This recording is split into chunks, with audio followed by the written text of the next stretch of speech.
primeira vez que eu visitei o JK para essa investigação foi em fevereiro de 2024. Ou seja, faz mais de 2 anos. Foi antes, inclusive, de eu publicar o podcast O Síndico. E é no prédio. No prédio, o prédio já tá ali do lado. Mas é literalmente no prédio. Literalmente no prédio. Já estamos no JK. Essa primeira visita ao JK foi para conversar com os moradores. Porque eu tinha amigos, e esses amigos tinham amigos. E esses amigos de amigos juravam que o maior prédio de Belo Horizonte guardava uma história gigante. Como você tá? Tudo bem, você? Tô com vontade de fazer compras no momento. Tirando isso. Tô ótimo. Daí eu aproveitei que tava em Minas Gerais e dei uma passada no JK. Mas não entrei nos apartamentos em si. O encontro foi marcado num salão de festas que fica no térreo de um dos edifícios. Do lado do salão de festa ficam os escritórios da administração, onde a síndica trabalhou por 40 anos. E na frente do salão de festas fica o lugar que deveria ser a área de lazer do JK, onde deveriam estar as quadras, a pista de corrida e o parquinho para as crianças brincar. Mas que está interditado há anos com aquelas fitas que policial usa em cena de crime. Porque a síndica dizia que essa área de lazer era perigosa. Então, virou um grande vazio de concreto. E é pro vazio que a gente olha quando se senta para conversar. Eu tô muito feliz que vocês marcaram aqui. Tem uma noção, assim. Vai ser o meu passeio dessa viagem. Já o salão de festas parece um museu aleatório do prédio. Ele tem bancos longos de madeira onde os moradores idosos se sentam nas noites de bingo uma vez por semana. Tem também uns móveis modernistas que devem valer uma fortuna e que estão lá há pelo menos meio século. Tem um palco vermelho, de feltro, num canto do salão.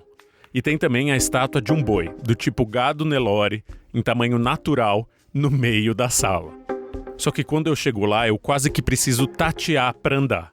O salão de festas está vazio e as luzes estão apagadas. Nossa reunião foi marcada para depois do horário comercial, já no meio da noite. A administração do prédio já fechou e não tem uma viva alma trabalhando no JK.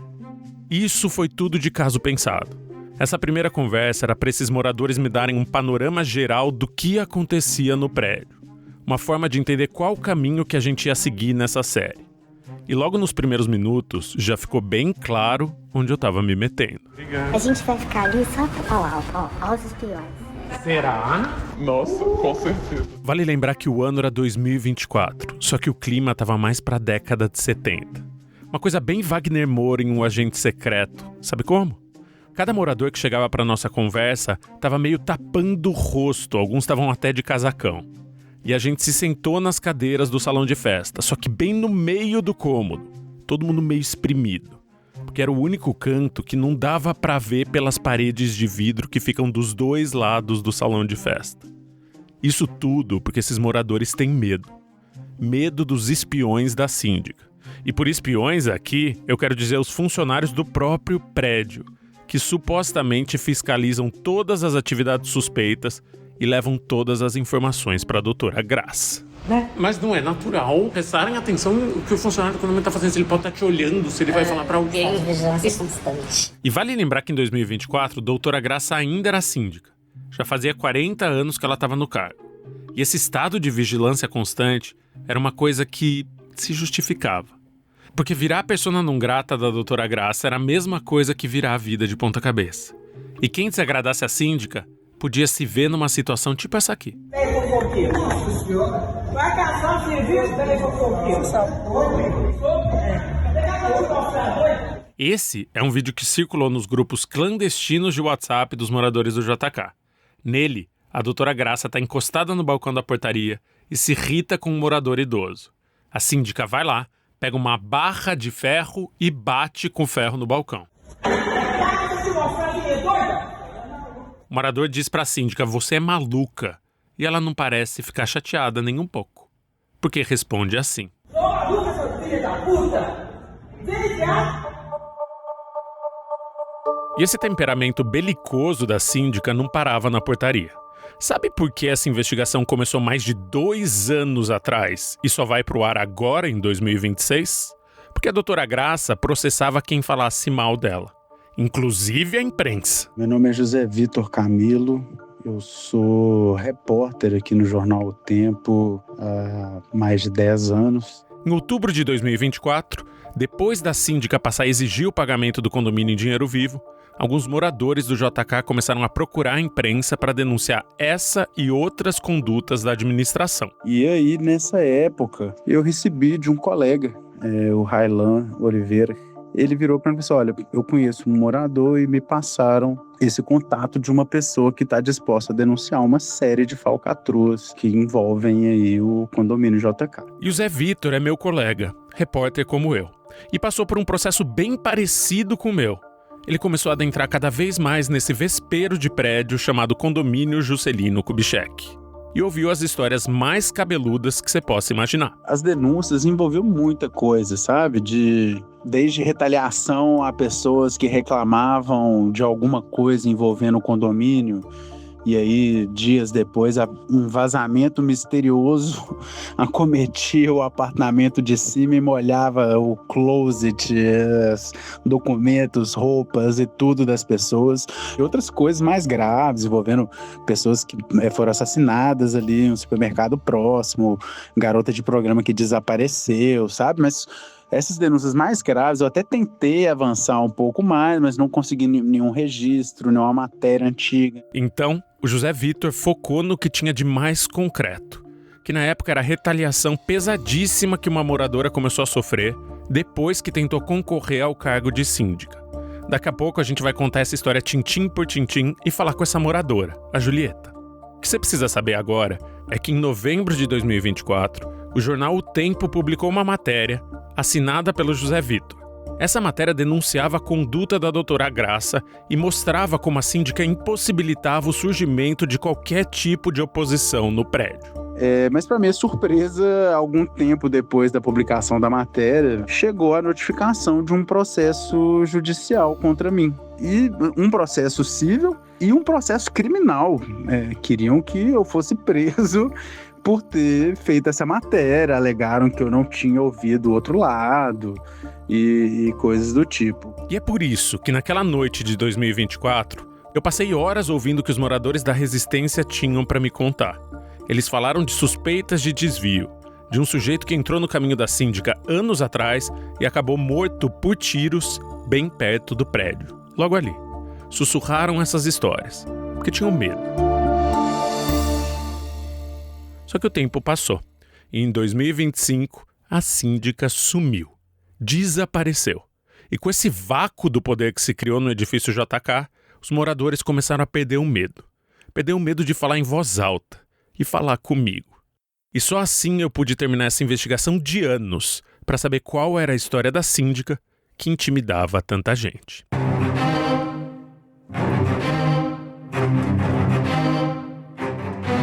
Eu sou o Chico Felitti e esse é A Síndica.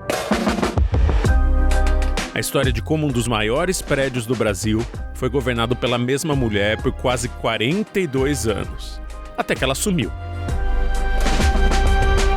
Episódio 2. Eu sou maluca, seu filho da puta.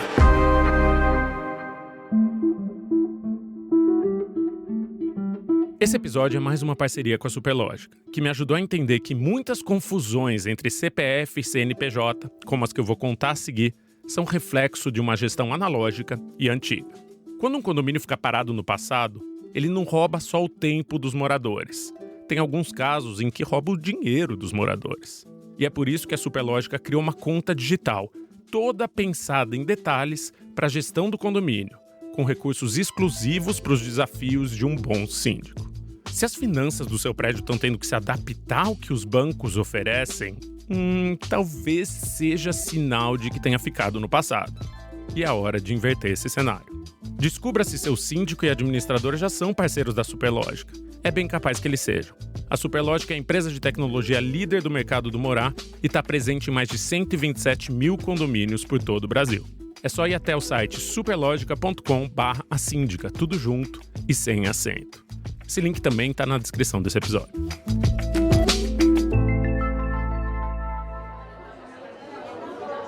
Para descobrir como as coisas chegaram a esse ponto no JK, a gente vai precisar ir para um outro prédio, dar um pulinho no edifício Maleta, outro marco histórico de Belo Horizonte. Ele é parada obrigatória da boemia de BH. Os barzinhos no térreo do Maleta ficam apinhados de gente toda noite. Mas a gente não tá aqui pra beber, pelo menos não agora. É que além dos barzinhos, Maleta também tem apartamentos residenciais e tem escritórios. E é lá que funciona o escritório de arquitetura do Pedro Moraes. Bom, meu nome é Pedro Moraes, eu sou arquiteto e professor de arquitetura, pesquisador. Sou professor atualmente na PUC Minas. O Pedro morou por 15 anos no JK, mas não é só isso. No doutorado dele, ele também pesquisou as habitações de grande escala na América Latina, ou seja, ele conhece o prédio e a história do JK como poucos. E é por isso que a gente está aqui com ele, para entender mais sobre a história do JK e onde Doutora Graça entra nisso tudo. E isso tudo começa lá atrás. Ele foi concebido em 51 e já começou a ser ocupado no começo da década de 70, no meio do regime militar. Então, primeiro, a reunião de tanta gente no mesmo lugar não era bem vista, né? Era potencialmente conspiratória do ponto de vista do governo militar e da ditadura. Então, os usos culturais e de gregários, de juntar pessoas e tudo mais que se imaginava inicialmente, foram meio deixados de lado. O JK foi pensado para ser uma cidade, abrigar mais do que os 1.000 e poucos apartamentos. O prédio foi bolado para ter repartição pública, hotel de luxo, museu, a Biblioteca do Estado de Minas Gerais, um centro de diversões diurnas e noturnas e uma estação rodoviária. Era parte de um projeto megalomaníaco do Juscelino Kubitschek, que na época era o governador de Minas Gerais. Ele queria marcar o seu nome na história e marcou também nesse prédio. Então, quando o prefeito ele fez a Pampulha, quando o governador ele tentou realizar o Conjunto JK e quando o presidente ele fez Brasília, então essa trilogia é meio indissociável. Só que a segunda parte dessa trilogia só ficou pronta no meio da ditadura. E o projeto acabou sendo bem diferente do planejado. Então, por exemplo, onde era para ser implantado um Museu de Arte Moderna, foi colocado uma Secretaria de Segurança Pública. Um instrumento de controle social, claramente.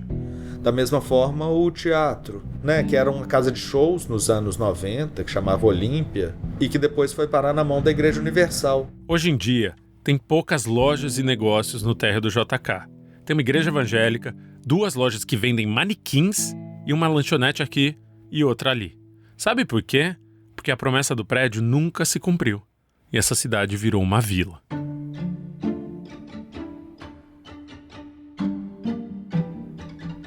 Belo Horizonte começou a se frustrar com o edifício JK antes mesmo dele sair do papel. E o motivo do bode foi a demora para a obra ser concluída. Sabe quando a gente começa uma reforma achando que ela vai durar um mês, só que ela se arrasta por 6, 7 meses? Então, agora multiplica isso pelo tamanho do JK e você vai ter noção dessa novela interminável. O prédio deveria ter sido concluído em 3 anos, mas levou 2 décadas para ficar pronto. O resumo da obra, nesse caso literalmente é um resumo de uma obra, é o seguinte: o JK nasceu da união entre o Estado e um empresário milionário do ramo dos cassinos. O Estado cedeu um terreno de 16 mil metros quadrados, bem na Praça Raul Soares, centrão da cidade. Aquela era uma área que estava se valorizando na época, só que esse terreno foi avaliado em 12 milhões de cruzeiros, um valor considerado baixo, e hoje em dia seria alguma coisa perto de 26 milhões de reais. O empresário milionário dessa história se chamava Joaquim Rolla. Sim, a ironia do sobrenome Rolla não passa batida por aqui, nem em lugar nenhum. Uma matéria da época do jornal Binômio dizia o seguinte: Juscelino vai pôr rola na Praça Raul Soares. Uma piada que reflete um pouco parte da opinião pública da época, que não estava exatamente feliz com a construção daquele gigante de concreto no meio de uma cidade que ainda era bem provinciana. Joaquim Rolla estava procurando outra área de atuação para investir depois que os cassinos foram proibidos no Brasil, e resolveu se aventurar no mercado imobiliário. E como ele não tinha nenhuma experiência na área, achou que era melhor começar com incorporação, já que considerava menos arriscado. Ainda mais quando o Estado era sócio dele, e o Estado era o principal interessado na construção do edifício JK. Pois bem, o empresário assinou um termo de compromisso e concordou em pagar para o Estado 14 milhões de cruzeiros pelo terreno. Assim, o governo podia começar a obra sem gastar 1 centavo. Em contrapartida, o Estado ia ficar com 16% dos 100 mil metros quadrados de área construída do JK. Isso seria o equivalente a 7 andares da Torre B do JK. E lá iam funcionar repartições públicas, escritórios do próprio Estado. E o Rolla ia ficar responsável por vender todos os outros apartamentos que sobrassem.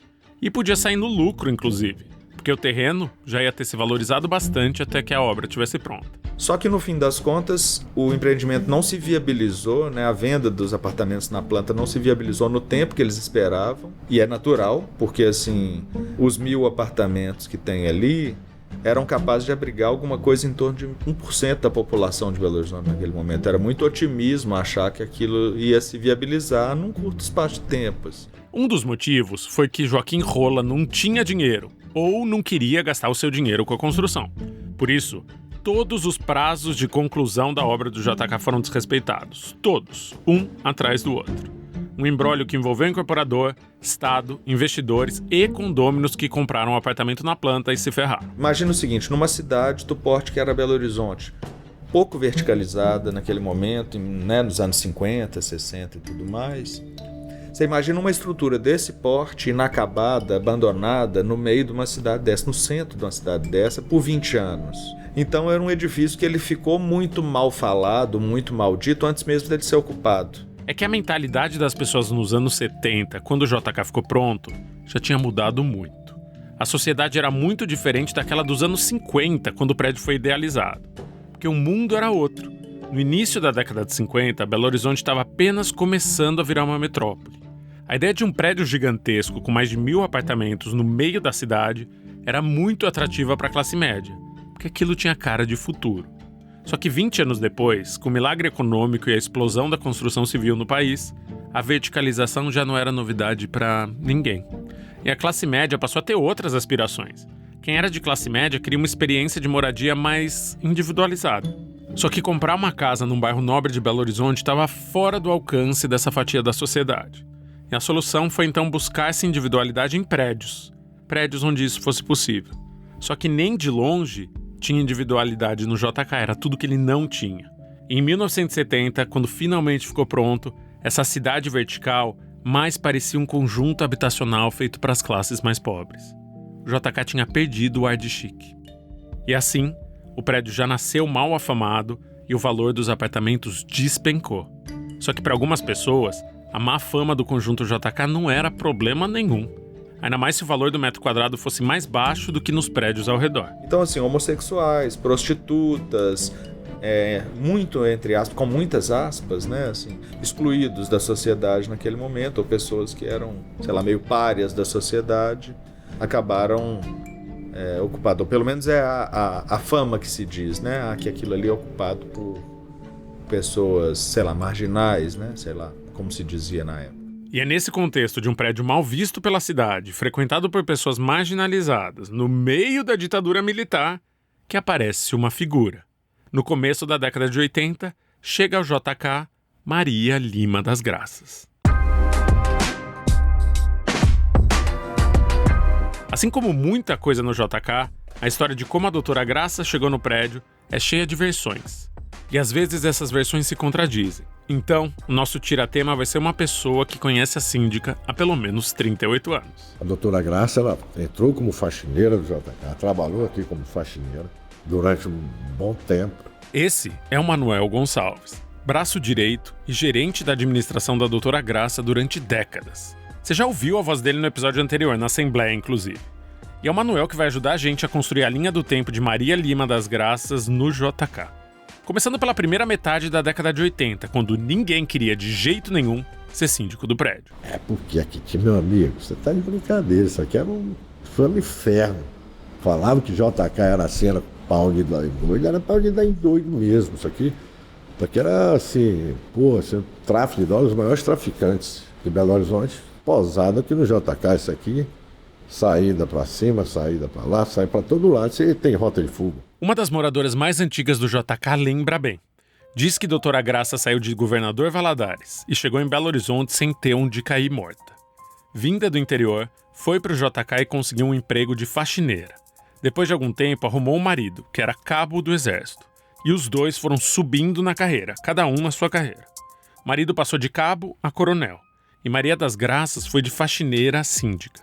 E ela chegou ao cargo mais alto do JK numa época em que ser síndico desse prédio era tipo colocar um alvo pintado na sua testa. Mas a ameaça de morte que ela recebeu aqui não foi uma nem duas, não. Aqui você tinha os telefones daqui, tudo era grampeado com toca-fita, e gravava neguinho falando, vai matar essa mulher, tem que passar o seronelo, o tempo todo, era o dia inteiro.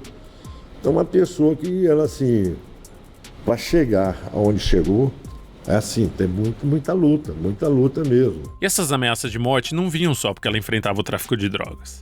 A administração da síndica também precisou combater a prostituição que acontecia nos apartamentos do JK. O cara que era dono de casa de massagem.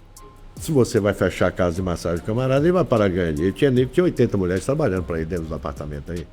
Aí o cara, como é que se tira esse dinheiro? Como é que se tira o ganha-pão do camarada? Aí o cara, não, pai, ameaça de morte. Em 1984, quando Maria Lima das Graças virou síndica do JK, esse era o cenário do prédio. E ela ficou no cargo por 8 anos. Porque em 1992, ela perdeu a eleição para um homem chamado Prata Neto. Mas o Manuel garante que essa eleição não foi justa. Diz que a doutora Graça foi vítima de um golpe no dia da Assembleia, em que ela seria reeleita, segundo ele, é claro. Quando a doutora Graça chegou na Assembleia, com a pastinha de procuração debaixo do braço dela, juntou uma galera, passou por cima da gente que estava ali na portaria para identificar as pessoas que iam entrar na Assembleia, pegaram a pasta de procuração, sumiu com a pasta de procuração dela, fizeram uma Assembleia paralela, se elegeram síndico, e aí tomaram posse do condomínio no outro dia. Prata Neto era motorista particular e, de acordo com o Manuel, enriqueceu rapidamente depois que virou síndico. O cara entrou aqui com a finalidade dele, era roubar o condomínio.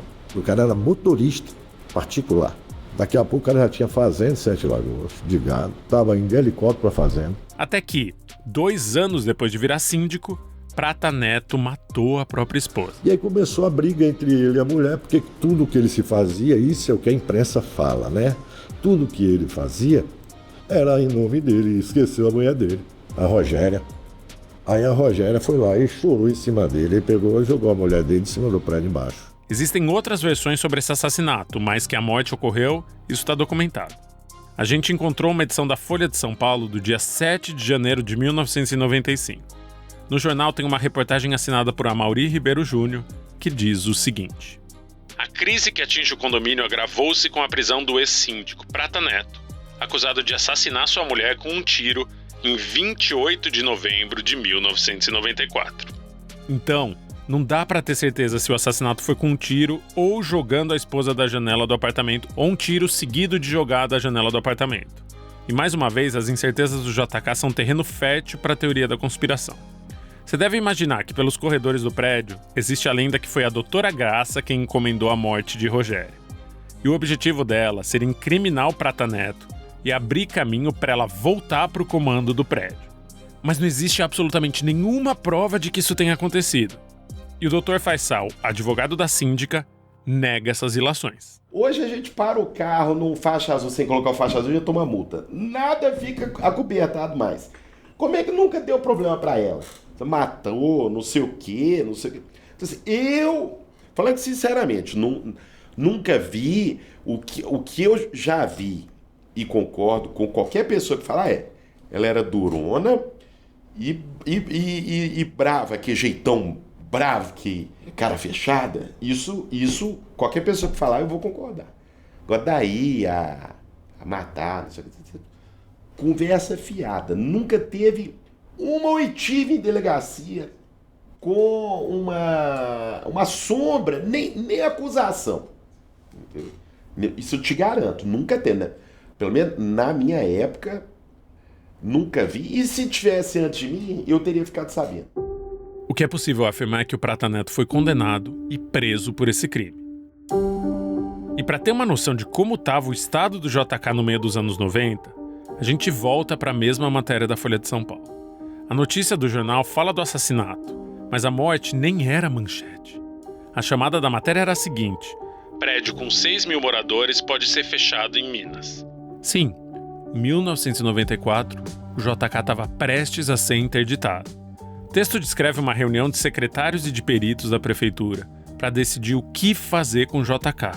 Isso por conta das estruturas metálicas das fachadas de vidro do prédio. Eles constataram que essas estruturas estavam se rompendo.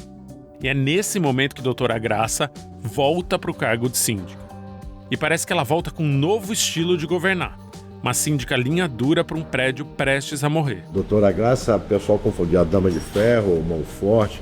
É porque vem, presta atenção, ela vem da década de 80, administrando na época que mulher não tinha condição de fazer nada. E pegou os prédios cheios de traficantes, contrabandistas, e para limpar, para a gente chegar nesse ponto que está aqui, tinha que ser a Dama de Ferro.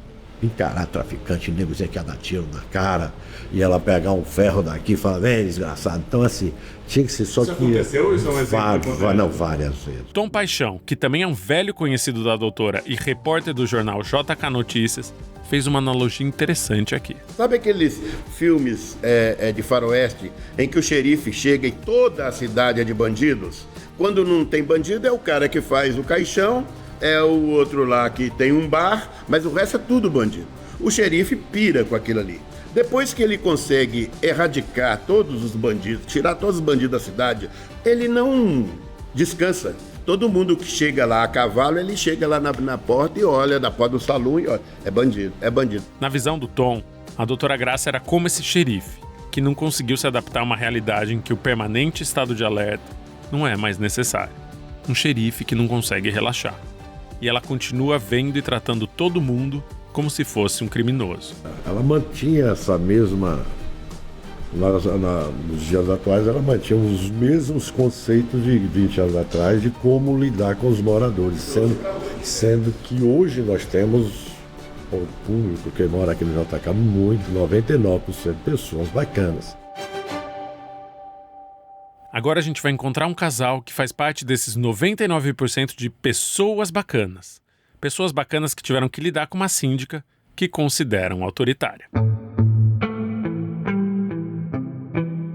A Mariana e o Lucas são músicos, os dois.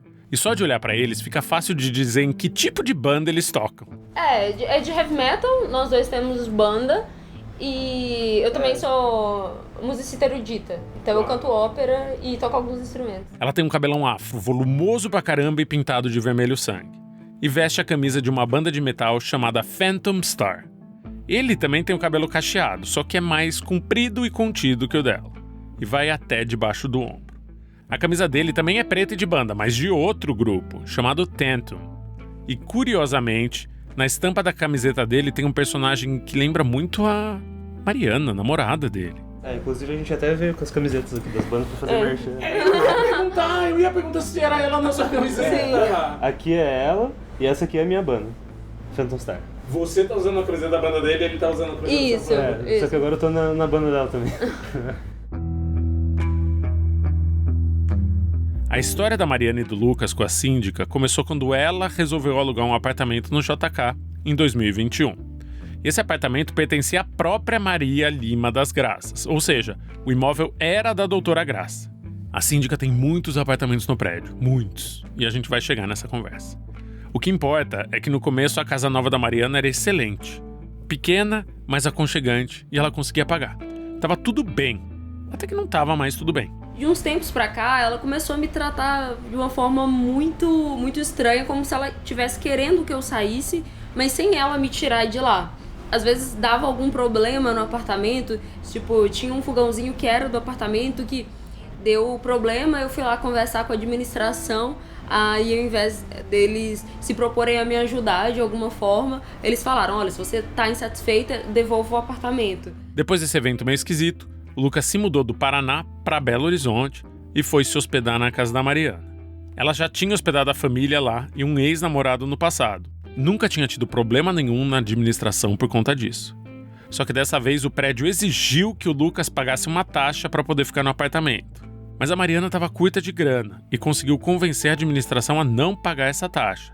O que eles combinaram é que o Lucas ia apresentar o RG na portaria sempre que fosse entrar no prédio. Mas aí, em torno de 6 dias depois que ele estava na minha casa, teve um dia que ele foi barrado, a gente tinha acabado de voltar da lavanderia e foi barrado assim no meio de todo mundo, não deu nenhum aviso prévio de que ele não poderia entrar no apartamento. O porteiro mandou Mariana ir até a administração, mas deixou claro que o Lucas não podia ir com ela. Aí eu tive que ir na administração sozinha Aí lá eu conversei com o Manuel, aí ele falou, olha, você não pode manter ele aqui porque senão consta como moradia irregular e tal.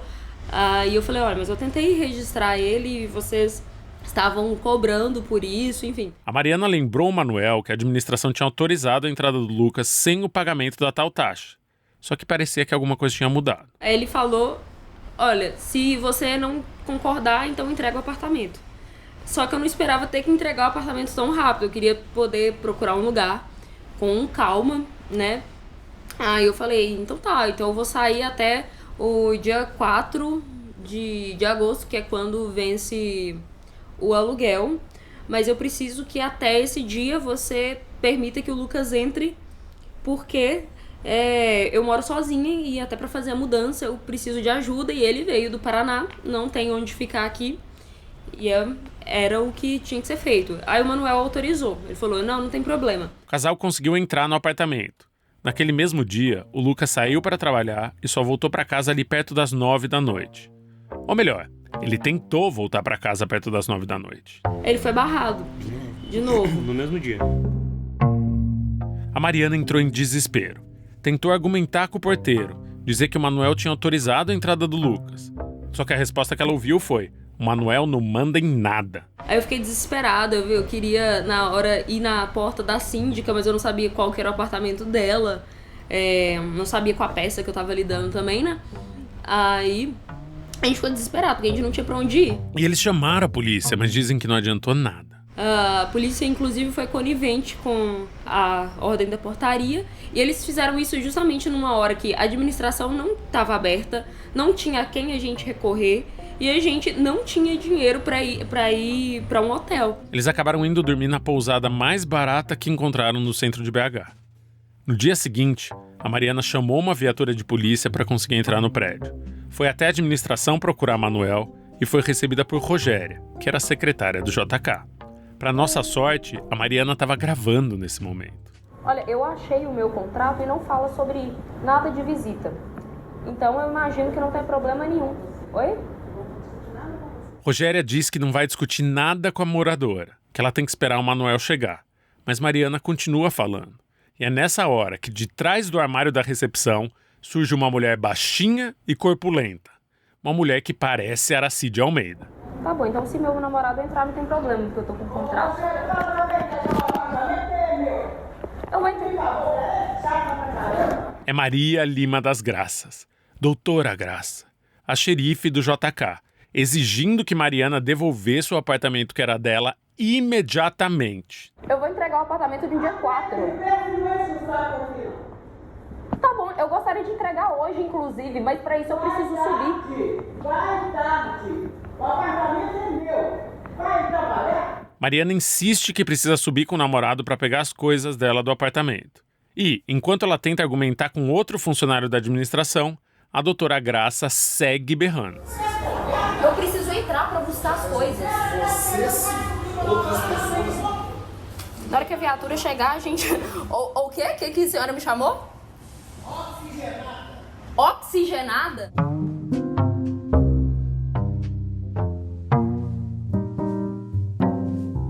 Quando a polícia chegou, Mariana mostrou o contrato que tinha assinado para eles. Um dos policiais, ele leu todo o contrato, todo o regulamento e não constava nada dizendo que impedia a permanência de visitas ou até mesmo que eu morasse com outra pessoa, porque no contrato não constava que a moradia era exclusiva para mim. O contrato era de aluguel por temporada de 1 mês, mas todos os meses esse contrato era renovado automaticamente. Afinal, já fazia 4 anos que Mariana morava no JK. Aí o advogado deles, na hora que a polícia estava lá, tentou falar que a natureza de um aluguel por temporada é assim, que é só para uma pessoa. Isso não é verdade.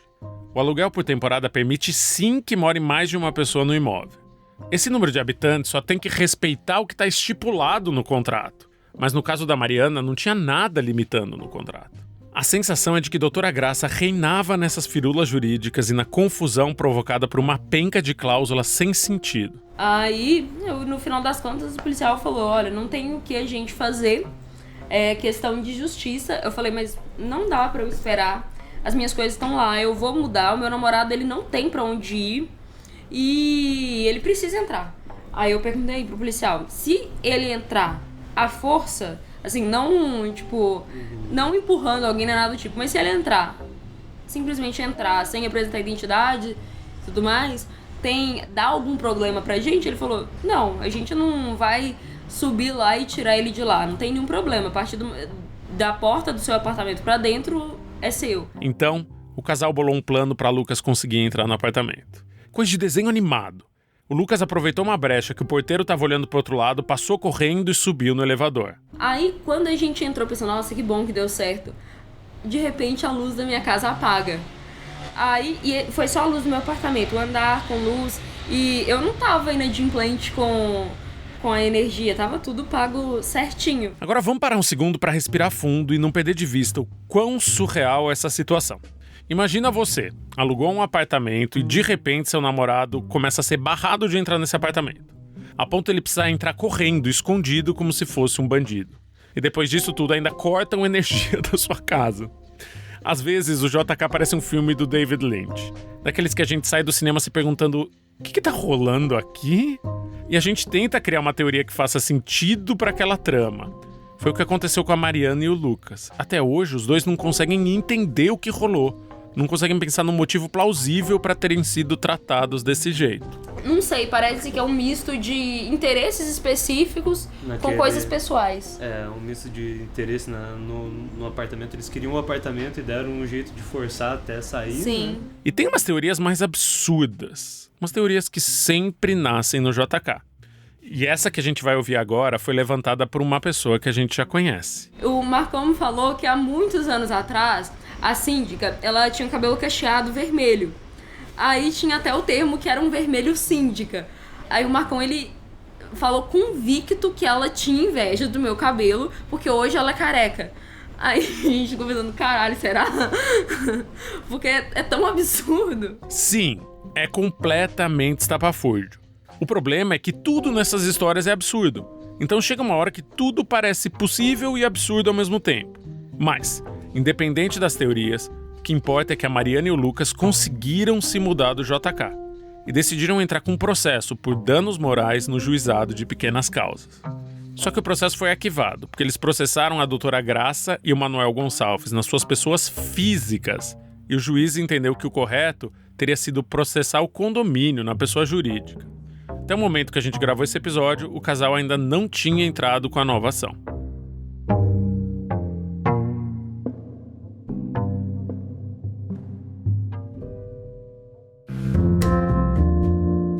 Oi, eu peço licença para fazer uma pausa bem breve e juro que é notícia boa.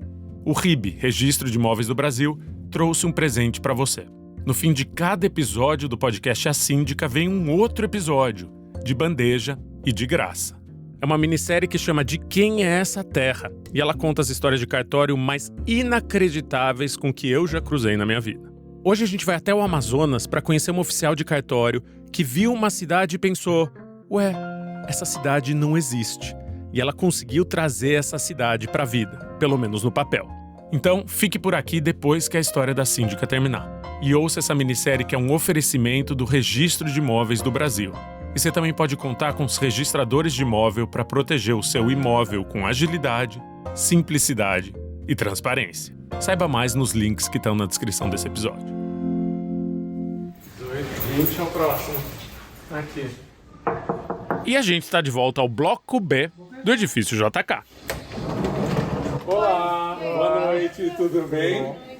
Eu sou o Chico, esse é o Ana. Julieta, para os amigos. Prazer. Já ouvimos falar muito. Ah, é? Uai.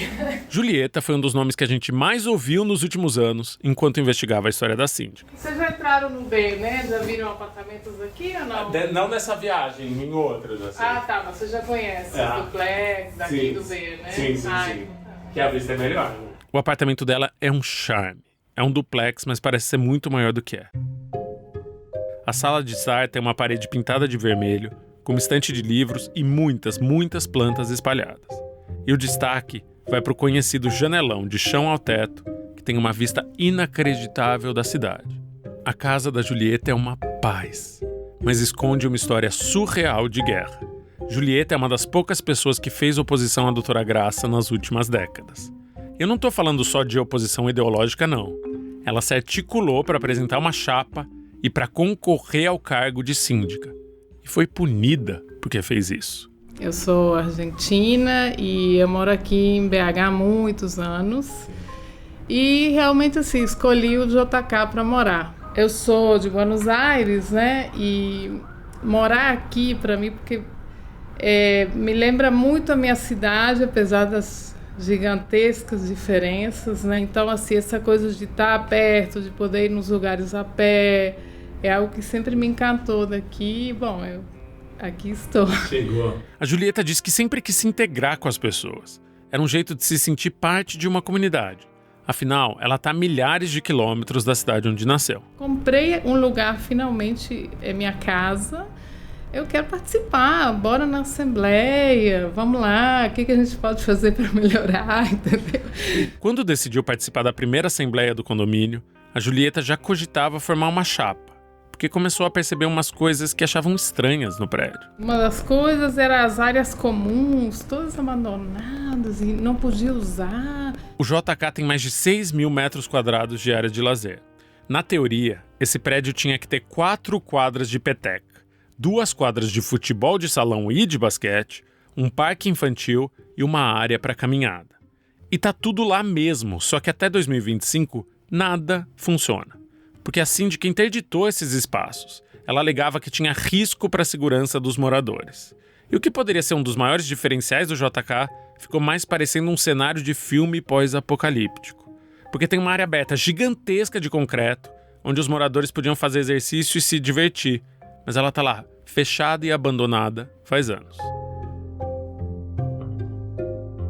Na assembleia, Julieta já levantou a mão e discordou logo do primeiro tópico, que falava em aprovar a ata da assembleia anterior, sem eles terem lido nada dessa ata. E aí tem um determinado momento que ela toma a palavra, a síndica, falando isso aqui não é ditadura, isso aqui não é Argentina, e comecei a me ofender diretamente. Para ganhar ainda mais antipatia da síndica, a Julieta passou a denunciar as irregularidades do prédio na imprensa.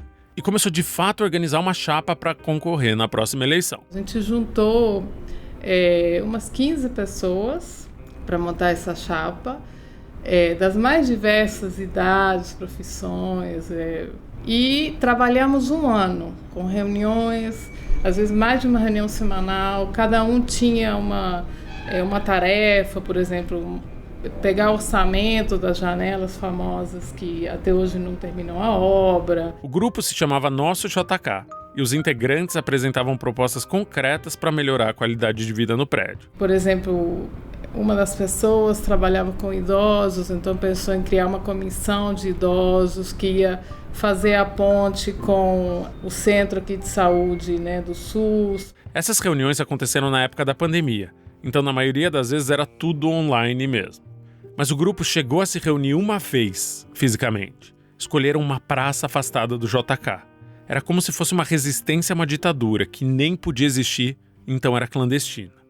Muitas pessoas que faziam parte do Nosso JK estavam lá de forma sigilosa, porque tinham medo da síndica descobrir e transformar a vida delas no inferno.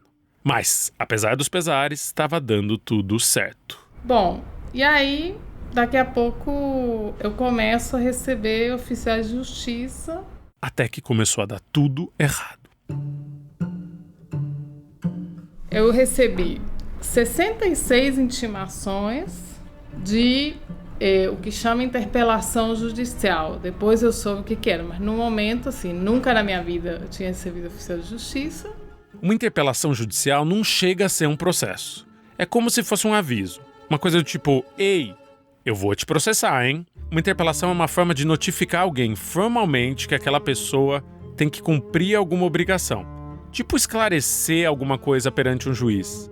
Entre o ano de 2021 e o ano de 2023, a Julieta recebeu 66 interpelações judiciais. Você não ouviu errado aqui não. 66. 66. E como é que ela sabia que ela tinha sido interpelada tantas vezes? Porque cada interpelação era entregue por um oficial de justiça que batia fisicamente na sua porta. Cada vez eu tinha que abrir a porta, e no início, assim, como eu não entendia, eu falava, gente, não, eu não vou assinar, eu não fiz nada. Parece livro do Kafka, não parece? E parece ainda mais o processo. Porque as 66 interpelações são praticamente idênticas. O texto é uma lista das exatas mesmas 60 perguntas que a Julieta deveria responder em juízo.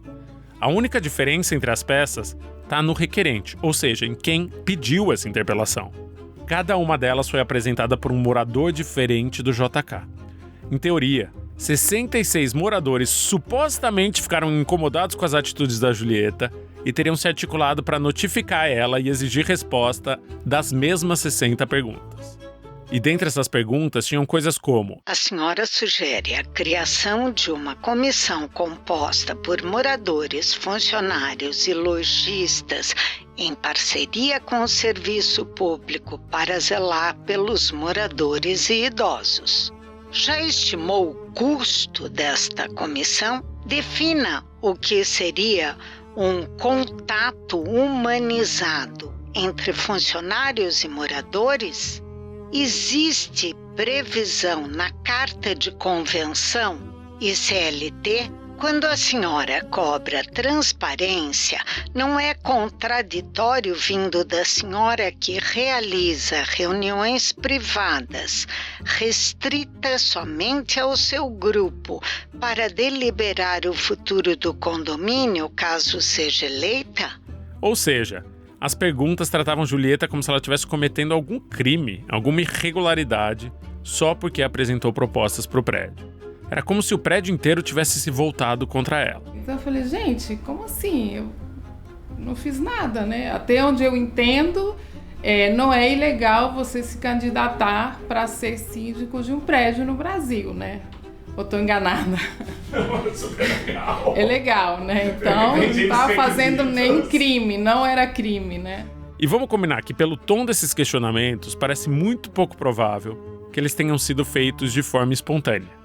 Não dá para 66 pessoas acordarem e escreverem o exato mesmo texto.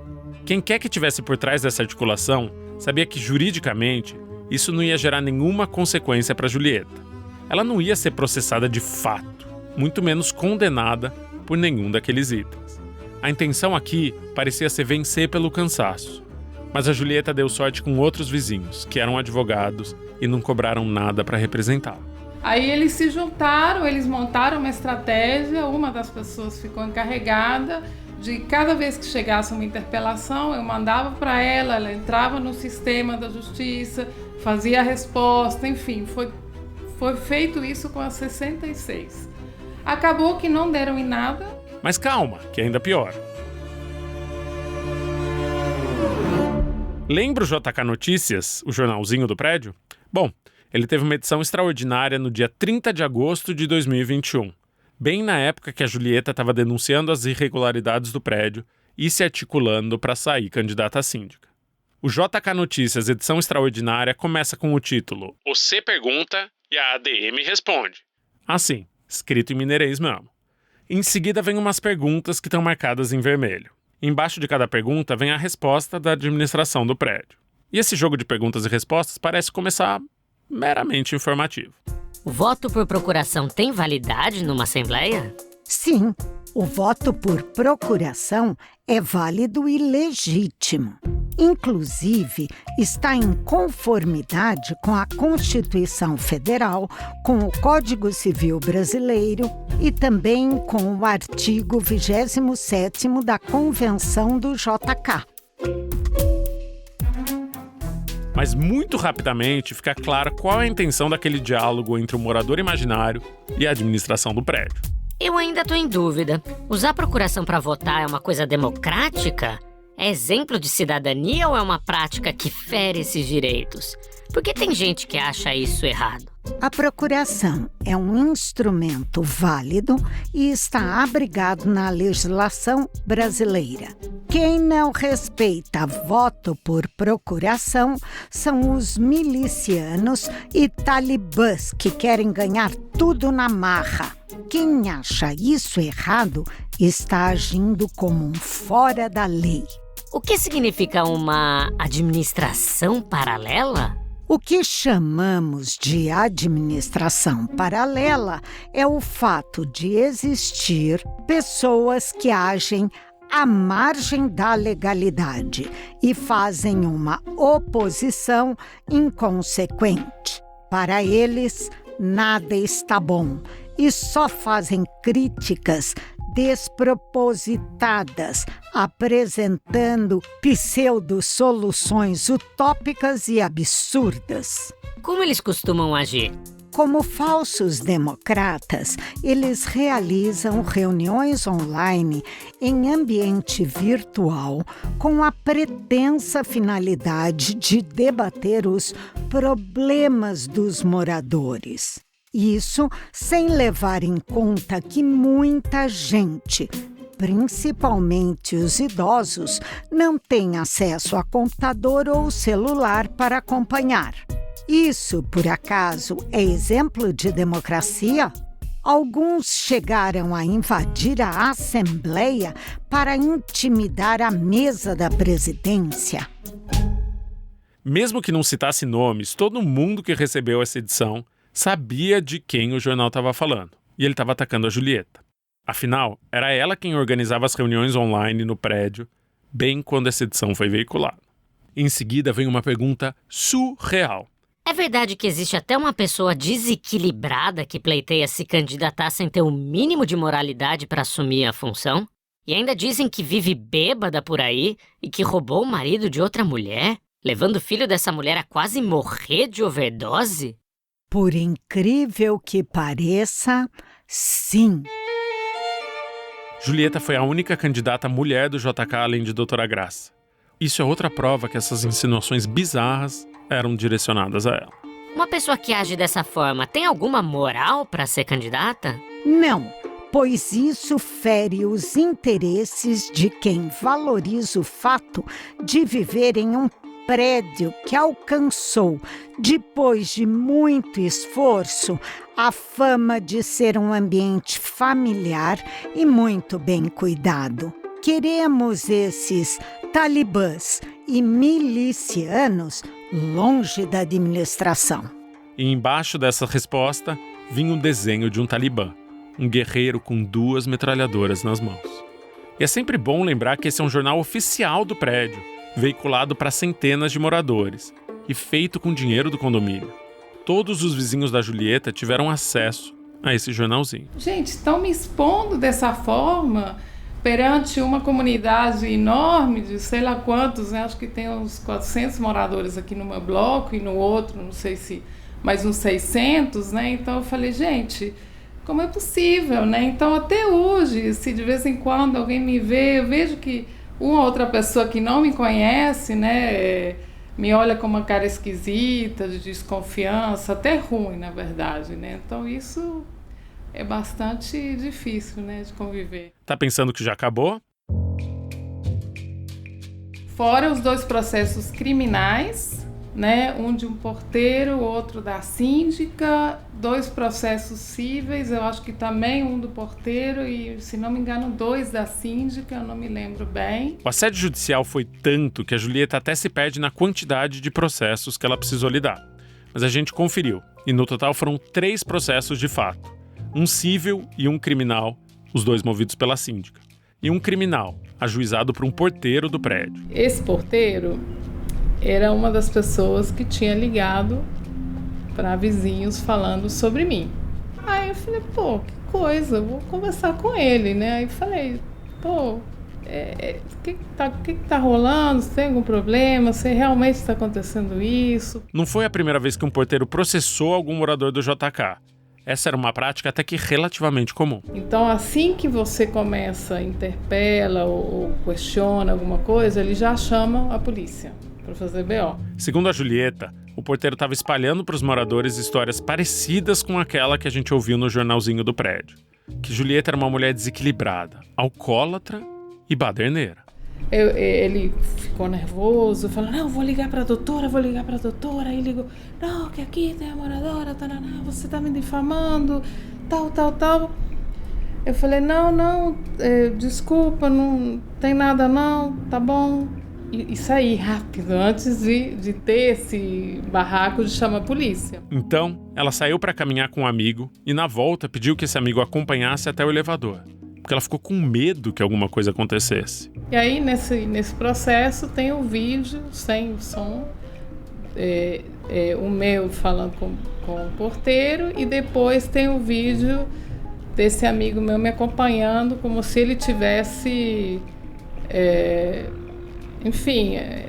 intimidado o porteiro, mas o meu amigo não fala com o porteiro, não olha para o porteiro, não se aproxima do porteiro. E a doutora Graça, por sua vez, moveu contra a Julieta uma ação criminal por calúnia e difamação, e outra na esfera civil. Ajuizou um pedido de indenização por danos morais. E nos dois processos, a alegação é a mesma, de que Julieta teria ofendido a síndica em matérias jornalísticas. Ou seja, a síndica não processava só os jornais e os jornalistas, processava também quem falava nas matérias. E nessas matérias, a Julieta questiona a transparência da gestão e fala sobre os obstáculos ao surgimento de qualquer forma de oposição dentro do JK. E essas duas causas já foram julgadas, e a síndica perdeu as duas. E é aí que vem a cereja do bolo da história da Julieta. O boleto que foi anexado nos autos e a gente teve acesso, não foi pago pela síndica. Foi pago pelo Condomínio Conjunto Kubitschek. Ou seja, a doutora Graça, pessoa física, processou uma moradora do prédio. Perdeu esse processo na justiça. E quem pagou as custas foi o prédio, o edifício JK. O que significa que a própria Julieta pagou para ser processada. Por outro lado, a Julieta também processou Maria Lima das Graças. Ajuizou uma ação de indenização por danos morais. O juiz entendeu que a síndica se valeu do jornal interno do condomínio e também das reuniões das assembleias para proferir ofensas de cunho pessoal e xenofóbico contra Julieta, que é argentina. E o juiz escreveu que essas condutas eram incompatíveis com o exercício de cargo de síndica. Para a justiça, a síndica agiu movida exclusivamente por interesses pessoais e queria só se reeleger. Doutora Graça foi condenada ao pagamento de R$7 mil para Julieta. Mas essa indenização está longe de pagar pelo desgaste emocional que a Julieta teve. No meio de toda essa perseguição, ela se sentiu abandonada. Quando isso aqui explodiu, né, e mais algumas outras coisas, mas a perseguição ficou muito intensa, as pessoas que já não davam as caras da chapa ficaram apavoradas. Então a chapa se dissolveu e, assim, de uma maneira muito cruel para mim, né, porque salvo 2 ou 3 pessoas que... o povo parou de conversar comigo, foi muito, muito duro. Meus próprios colegas, né, teve isso também, né. E com essa debandada, a chapa de oposição se dissolveu antes mesmo que a Julieta pudesse concorrer ao cargo de síndica. Para mim foi pesadíssimo, assim, E aí é isso, né, que as pessoas me abandonaram nesse mesmo momento, porque eu fiquei meio assim... à beira de um ataque de nervo. Foi, assim, muito tenso. Não conseguia, assim, me recuperar dessa agressão. E, tipo, eu circular por aqui, quem que vai achar o quê? Sim, foi... Não, mas foi muito violento. Em conversa com vários moradores do JK, tem um termo que se repetiu muito. Quase sempre, quando alguém estava falando da síndica, usava o termo ditadora. E, de fato, quanto mais a gente se aprofunda na história dela, mais semelhanças com práticas autoritárias a gente parece encontrar. Deixa eu te dar 2 exemplos. Sabe o jornalzinho JK Notícias, edição extraordinária? Aquele que a síndica usou para difamar a Julieta? Nele tinha uma pergunta que eu ainda não revelei para vocês. E a pergunta era a seguinte: quais são os requisitos para ser candidato a síndico do JK? A resposta é longuíssima, mas tem um trecho que é bem interessante. De acordo com a convenção, o pretendente a síndico deve depositar um seguro-fiança no valor estipulado na última assembleia, que foi de R$4 milhões. É isso mesmo que você ouviu. Quem quisesse ser candidato a síndico do JK precisava desembolsar uma quantia de R$4 milhões para ficar depositada em juízo. Mas nada nesse prédio é tão preto no branco. O advogado do condomínio, Dr. Faisal, diz que esse valor só seria exigido de pessoas que não morassem no JK e que ainda assim quisessem se candidatar ao cargo. E essa versão do Dr. Faisal de fato condiz com a ata de 2020, quando esse valor foi estipulado.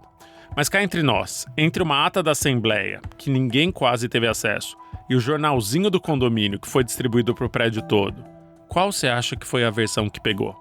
Por mais que a convenção do condomínio diga que esse cheque calção só se aplica em caso de um síndico que não more no JK, a imensa maioria dos moradores não sabe desse último detalhe. E essa confusão foi gerada por um jornal publicado pela própria administração. E vale ressaltar aqui que essa quantia exorbitante de R$4 milhões não surgiu do acaso. Nem é um valor estipulado por algum artigo do Código Civil, nem da Constituição Federal Brasileira. Foi uma decisão da própria administração do prédio chegar nesse número. Ou seja, a administração do JK criava as próprias leis e aprovava ela nas assembleias. E talvez essas leis só servissem para a doutora Graça se perpetuar no poder. O que nos leva a um segundo exemplo. A Assembleia que elegeu Maria Lima das Graças para o seu 38º mandato foi aprovado o seguinte tópico: aplicação de medidas jurídicas cabíveis contra a unidade cujo morador ou o proprietário difame a imagem do conjunto e desvalorize os imóveis. E tudo que é aprovado em Assembleia vira lei no JK.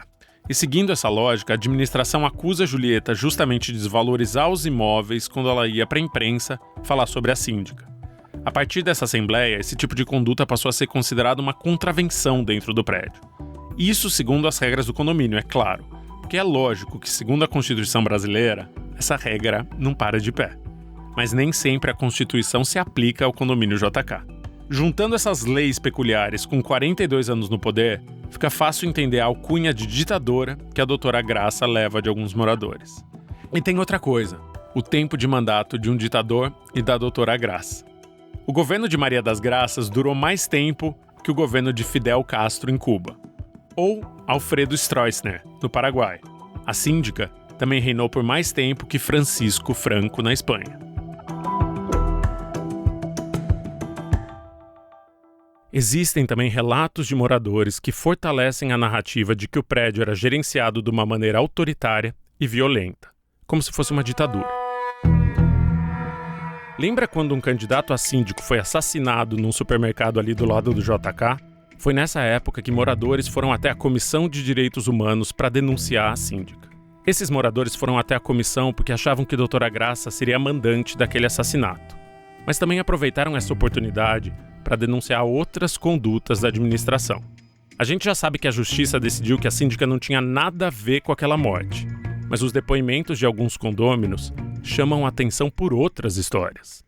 A moradora Erudite Nunes Rodrigues disse o seguinte: ela contrata gente para espancar, invadir apartamentos, caluniar.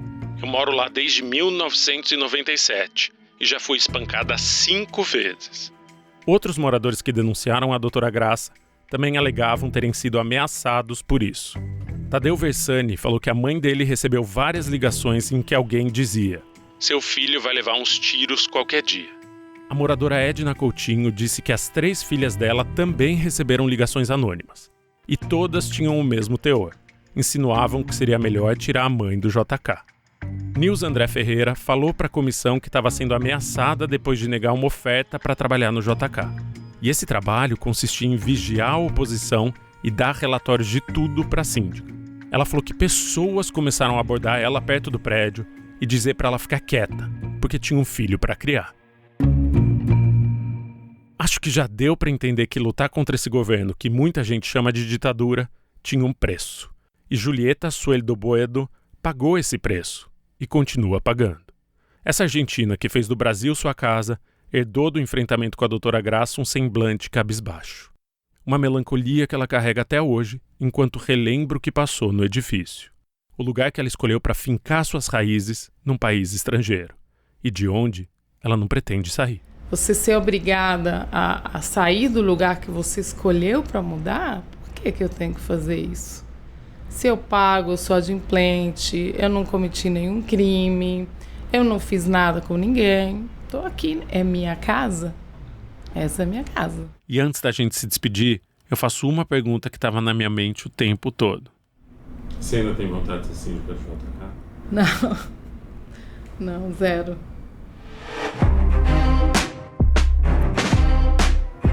No próximo episódio de A Síndica... Pra visita de paciente internado. Qual é o nome do paciente? Maria Lima das Graças.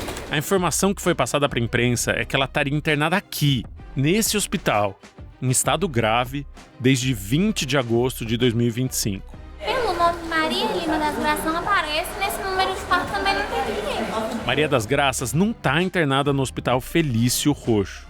Pelo menos não em setembro de 2025. E não foi só na Assembleia de Condomínio que a doutora Graça faltou, porque ela estava, supostamente, doente.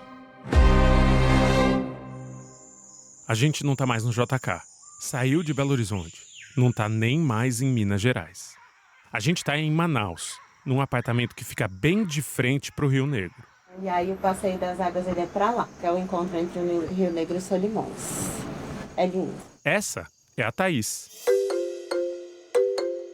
E a Thaís está de pé no meio da sala, apontando para onde se encontram os rios Negro e Solimões.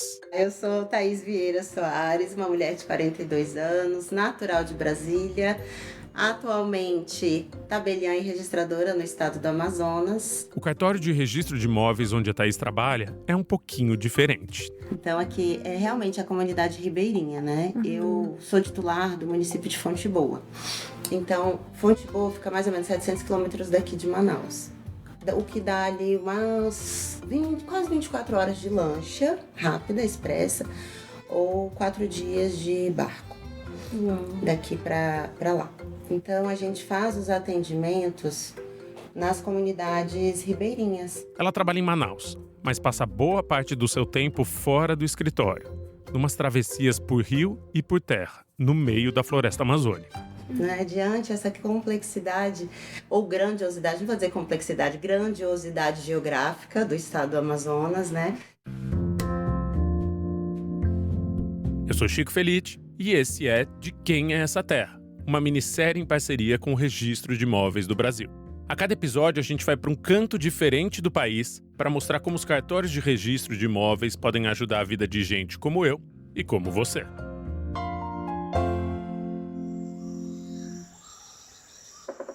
A gente está em Manaus para falar com a Thaís sobre um caso bem peculiar no solo brasileiro. Literalmente um caso de solo, de chão mesmo, que são as terras de ninguém. Pedaço de território em que famílias vivem há gerações e gerações, só que sem um papel formalizando a propriedade imobiliária. E por isso, na hora do vamos ver, se tornam terras de ninguém. Porque não ter um documento pode deixar esses moradores à deriva, como se eles estivessem num rio Solimões de problemas. Só que tem uma cidade no Amazonas que era terra de ninguém, e agora não é mais. E foi a Thaís quem ajudou a botar os pingos nos is de um município inteiro. Eu sou muito feliz, muito realizada, principalmente assim, profissionalmente, mas poder, através da minha profissão, cumprir uma função social, uma função de cidadania, de dignidade humana, é assim, sem igual. É uma cidade chamada Lábrea, que fica a 7 dias de barco de Manaus. Lábrea tem 140 anos, 46 mil habitantes e nenhum imóvel registrado. Isso quer dizer que ninguém em Lábrea tem casa própria, pelo menos no papel. Mesmo a pessoa que mora num imóvel que construiu com as próprias mãos. Então, às vezes são gerações e gerações, anos e anos, que ele acredita que foi feita de maneira formal, mas às vezes é só um recibinho de papelaria. Só que isso mudou agorinha, no começo de março de 2026. A Thaís foi uma das mãos que ajudou a regularizar toda a área urbana dessa cidade. E foi a primeira ação desse tipo em todo o Brasil. Mas vamos por partes. Primeiro, todas as moradias de Lábrea foram mapeadas e medidas. E essa conta somou 220 imóveis. Foi feito todo um mapeamento geográfico dessa área para que fosse feita essa formatação. Então, existe uma provocação junto ao INCRA para identificar se é zona rural ou urbana, área federal, se tem alguma área de preservação ambiental. Também haja vista a questão dos povos originários aqui no estado, se essa área não teria, né, ou não seria referente a alguma comunidade indígena, exatamente para poder conseguir preservar, né, todos esses direitos. Depois, a Thaís e a sua equipe confirmaram que toda a área urbana da cidade não estava mesmo registrada no nome de ninguém. E por último, criaram uma matrícula-mãe. Uma matrícula-mãe É quase como uma certidão de nascimento de um terreno grande, antes dele ser dividido em lotes. É um documento que diz quem são os primeiros donos de uma terra. Só que nenhum centímetro urbano de Lábrea teve esse documento durante 140 anos. Era uma cidade inteira feita de moradia sem registro nenhum. Então, alcançar os direitos de moradia de propriedade, acho que é o sonho de todo brasileiro, né? A gente todo brasileiro. Então, nasce a esperança e isso é muito bom porque também, né, traz a responsabilidade, né, do Estado e do município de viabilizar o quanto antes, né, esses direitos que foram conferidos. Agora que a matrícula existe, toda a área urbana da cidade passa a pertencer oficialmente à União. E, sendo do Estado brasileiro, a matrícula pode ser dividida em lotes menores, que são as casas. E essas casas podem, enfim, ser transferidas formalmente para os seus donos e donas de verdade, para as pessoas que sempre estiveram ali. As pessoas que formaram famílias e que construíram futuros em cima dessas terras. Então eu falo muito a função social dos cartórios.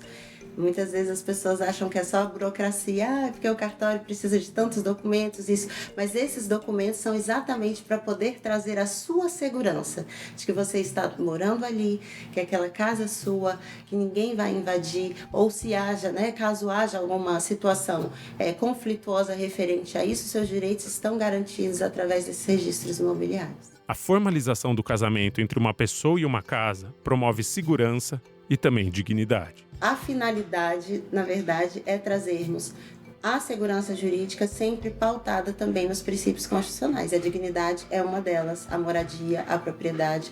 São princípios, né, inerentes realmente do texto constitucional e que a gente consegue trazer para a população através da formalização e a solenidade desses registros. E vale dizer que o projeto de regularização de Lábrea foi uma iniciativa de órgãos públicos. Mas qualquer pessoa que more numa casa não registrada pode ir até um cartório e validar essa união. O problema é que nem todo mundo conhece esse caminho das pedras. E não é o papel realmente da pessoa, porque ela não trabalha com isso, ela só quer resolver uma questão documental.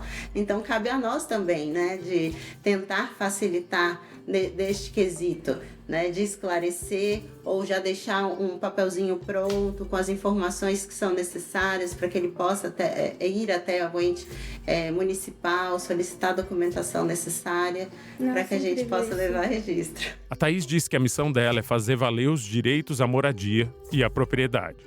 É pegar as pessoas pelas mãos e mostrar que nem tem tanta pedra no meio do caminho. E, se tiver, ela e os colegas do registro de imóveis vão estar ali para ajudar, não para complicar. Como eu sempre falo, o objetivo do cartório é trazer a segurança jurídica e não o caos. E assim, a Thaís segue promovendo sonhos e esperança. E aqui cheia de esperança, de muita boa vontade, né, de, logicamente, segurança jurídica e respeito à legalidade, podendo propiciar a segurança e realização de sonhos da população amazonense. O registro de imóveis está presente no Brasil há mais de 180 anos. E os registradores de imóveis estão aqui para te ajudar no que você precisa, com agilidade, simplicidade e transparência, para garantir e proteger o que você tem de mais valioso, a sua propriedade. Conheça mais sobre o RIB no site registrodeimóveis.org.br. Você também pode pedir os serviços dos cartórios de registro de imóveis sem sair de casa. É só acessar o site ridigital.org.br. Esses links estão na descrição do episódio. A minissérie De Quem é Essa Terra integra o projeto De Quem é Essa Terra, os 180 anos do Registro de Imóveis Brasileiro, realizado com patrocínio da Lei Federal de Incentivo à Cultura, do Governo Federal e do Ministério da Cultura.